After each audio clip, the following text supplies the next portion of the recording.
이슈K 시간입니다. 이재명 대통령은 이번 대선에서 전북에 크게 7가지, 시군별로는 78개 공약을 발표한 바 있죠. 전북 관련 공약을 현실화하기 위해 어떤 준비가 이루어지고 있는지 짚어보겠습니다. 천영평 전북도 기획조정실장 나와 있습니다. 어서 오세요. 네, 안녕하십니까. 네, 실장님 먼저 이 대통령이 제시한 전북 7대 광역 공약과 14개 시군별 공약부터 다시 한번 정리해 볼까요? 네, 대통령님께서 제시한 전북 7대 공약과 14개 시군별 공약 78건은 지역 수요와 현안을 충실히 반영한 결과라고 생각합니다. 그간 전북도와 시군이 지역 정치권과 긴밀히 협력해서 건의해온 결과가 전북의 미래 전략이 공약에 폭넓게 반영됐다고 생각하는데요. 네. 특히 7대 공약은 2036년 전주 하계올림픽 유치, 그리고 첨단 전략산업 육성, 신산업 테스트베드 구축 등 여러 가지 그 전북의 주요 현안들이 들어가 있는데요. 다만 아쉬운 게 구체적인 사업명이 명시되지는 않았지만 그동안 도가 추진해온 메가비전 프로젝트 9대 아젠다 74개 사업의 방향성과 내용이 대부분 유사합니다. 그래서 사실상 도의 제안이 대부분 반영된 것으로 볼 수 있습니다.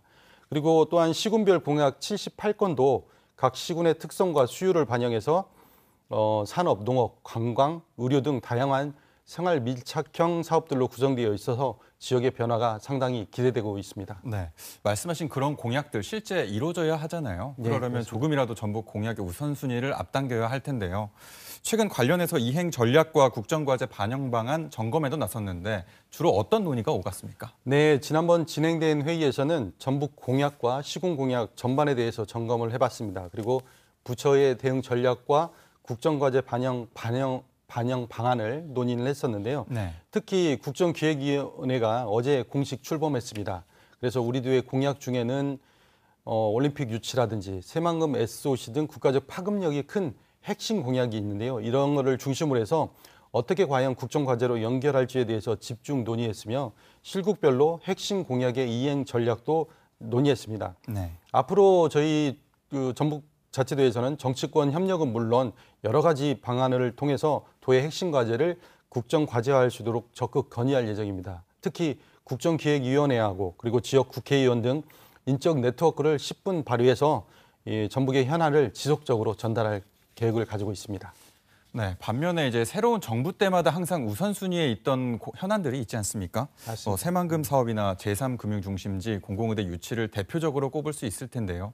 매번 선거 때마다 등장한다고 해서 일각에선 사골 공약이라고 자주 섞인 비평도 했습니다만 이번엔 좀 다를까요?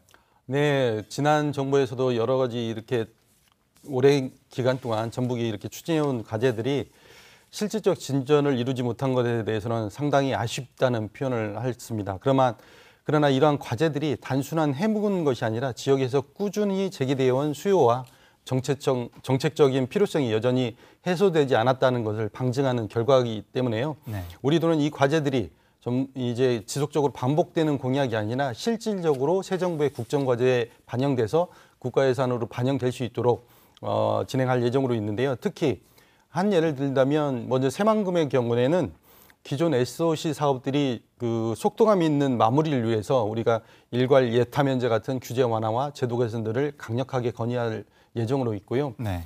공공의대 같은 경우는 지역 의료 인력 부족 문제 해결이라는 것들이 그 국가 차원의 과제입니다. 저희들이 이제 그동안 꾸준히 법률 제정하고 예산 반영을 건의해왔는데 잘 안 됐습니다. 특히 다만 이제 이번에 대통령의 정책 공약에 의료에 대한 해결 및 의료 개혁에 의대 신설이 포함되어 있습니다. 그래서 우리 지역의 강점을 잘 설명해서 공공의대 설립에 대한 기반 마련을 위해서 정치권과 지속적으로 협의할 계획을 가지고 있고요. 네. 마지막으로 금융 중심지 지정이 최대 관건일 수도 있습니다. 아시다시피 전북이 기금 운영본부를 보유해서 국내 최대의 자산 운영 중심지로서의 차별화된 강점을 가지고 있습니다. 그래서 금융 중심지 지정이 이 새 정부 출범과 함께 중요한 우리 전북에 도약할 수 있는 기회라고 생각을 하고요. 다만 이제 금융 중심지 지정이 금융위의 평가와 심의 절차를 거칩니다. 2019년 우리가 아쉽게도 금융위가 제시한 그 기준에 못 미쳤지만 이번에 그 당시 금융위가 제시한 금융 인프라 개선, 금융 모델 구체화 등 권고 사항을 적절하게 이행해서 이전과는 상황이 달라졌다고 판단되고 있거든요. 네. 앞으로 이제 그 농협 등 금융 공공기관과 금융 공공기관 추가 유치와 함께 공약이 실현될 수 있도록 정치권과 적극 노력해서 추진해 나갈 수 있도록 하겠습니다. 네. 그렇다면 그 이재명 대통령이 취임사에서 직접 언급한 서해안 재생에너지 산업 육성은 전북의 기회가 될 수도 있을 것 같은데 이에 대한 준비는 어떻게 되어가고 있나요? 네, 저희들은 환영하는 부분이거든요.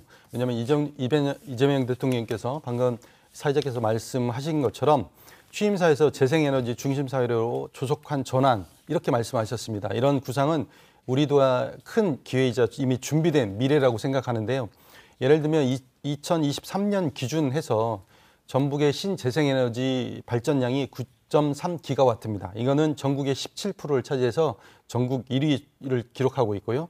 자립률은 43%로 전국 2위 수준입니다. 네. 또한 새만금 인근에서 추진 중인 7기가와트 규모의 재생에너지 사업도 있는데요. 이게 점차 가시화되고 있습니다. 이렇게 사업 완료 시점이 되면 전북은 신재생에너지만으로도 전력 자립이 가능할 것으로 전망하고 있는데요. 특히 저희 도의 중요한 사항들이 하나 중에 이재명 대통령께서 전북 유세에서 말씀하신 발언 중에 네. 재생에너지를 관련해서 그 전력 요금을 차등화하겠다라는 말씀을 같이 하셨습니다. 네. 이는 우리 도에서 주장하고 있는 지역에서 생산된 재생에너지를 우선 활용하자라는 지산지소 체계 구축하고 일맥상통합니다. 또한 새만금의 아리백 대응 산업환경 조성에도 긍정적인 영향을 미칠 것이라고 저희들은 기대하고 있거든요. 네. 이를 통해서 기업이 찾아오고 일자리가 늘어나는 변화가 일어날 것으로 기대하고 전북이 한 단계 도약하는 기회가 충분히 될 것으로 저희들은 생각하고 있습니다. 네. 마지막으로 인공지능 AI 관련 공약도 짚어보죠. 이번 대선에 AI 산업이 화두로 떠오르지 않았습니까? 그런데 이제 전북은 사실상 AI 기반이 전무한 상황입니다. 이와 관련한 새 국책과제 발굴도 진행 중입니까? 예, 맞습니다. 그런데 다만 이제 국내 AI 산업이 대부분 이제 초기 단계입니다. 근데 네. 이제 이 정부에서 이제 국가적 지원을 통해서 관련 기술 기반 등을 구축해 나갈 계획으로 있거든요. 그래서 저희 도만의 강점을 최대한 살리면서 AI 선도 지역으로 나아갈 필요가 있다고 생각을 해서 준비를 하고 있거든요. 최근에 그 엔비디아 CEO 제슨 황이 네. 차세대 AI의 패러다임으로 피지컬 AI를 제시했습니다. 그리고 정부도 우리나라의 강점인 제조업 분야의 피지컬 AI를 적용해서 제조업 혁신을 AI를 통해서 제조업 혁신을 중점 추진하겠다라고 얘기를 하고 있거든요. 네. 이와 관련해서 우리 도를 살펴보면 우리 도는 상용차를 97% 생산하는 거점이자 네. 농업 및 건설기계 산업의 허브로서 미래 모빌리티 제조업의 강점을 가지고 있습니다. 그리고 도내 소재한 연구기관 및 대학은 뛰어난 연구 실증 역량을 보유하고 있거든요. 따라서 이걸 바탕으로 전북도는 미래 모빌리티 제조 공정과 피지컬 AI를 융합하기 위해서 첫 번째로는 미래 모빌리티 제조 공정 피지컬 AI 개발 및 실증 사업, 이름이 좀 어렵죠. 이거하고 피지컬 AI 로봇 스타트업 캠퍼스 조성 사업 등 2개 구책 사업을 발굴해서 추진하고 있습니다. 네. 또한 국가 차원의 인공지능 신뢰성 분야 선도를 위해서 26년 신규 사업으로 인공지능 신뢰성 혁신센터 구축 사업을 기획해서 국가 예산 확보에도 전력을 다하고 있다고 말씀드릴 수 있을 것 같습니다. 네. 그러니까 비단 전북뿐 아니라 국내 AI 산업이 전반적으로 출발점에 있기 때문에 지역 특성을 살리면 경쟁력이 있다는 말씀인데 기대해 보겠습니다. 네, 감사합니다. 여기까지 듣겠습니다. 고맙습니다. 네, 고맙습니다.